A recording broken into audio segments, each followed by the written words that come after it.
ubuzima ko bimeze nyine ubuzima bwo mu buhungiro bwamara bwo mu buhungiro iyo utari muhira nyine buri muhira mugabo benshi aragira igihe kubera udutanguye kuza turaja hamwe tukagira petite rencontre tukagira intuzeye activité sportive rimwe rimwe hariho batanguye kwiyumva namwe bakavugana ufise ikibazo akakivuga undi afise ikibazo akakivuga.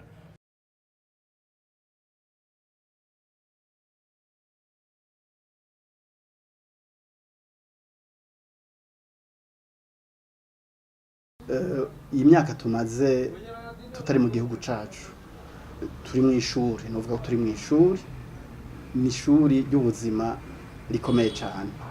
Urabona iyo abantu bari mu mahanga baratakaza imico yabo imigenzo yabo myiza cyane cyane nk'ururimi. Rero kuri uwo mugabane akaranga twashatse kuzodufasha kugumya akaranga kacu duhereye ku rurimi. Je rero ico bimfasha kubganje mbere novuga ko bidafasha jewe kwizina ryanje ku giti canje jewe jenyene bifasha abo turi kumwe cyane cyane mpere kurwaruka. Hanyuma ikindi cya kabiri nakubwiye yuko ururimi rwacu ari ikintu gihambaye ari umushinga uhambaye ku bintu byinshi cyane.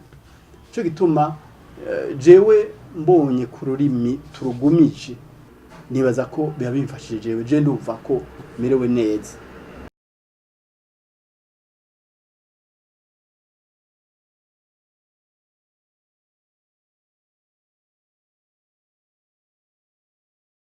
Nko kuri jewe uko niyumva je ni vyiza navyakiriye neza kubera bishobora kuzodufasha nubwo atari akantu kanini ariko nubwo kubara akantu gatoya ntaki karashobora gufasha gatoya.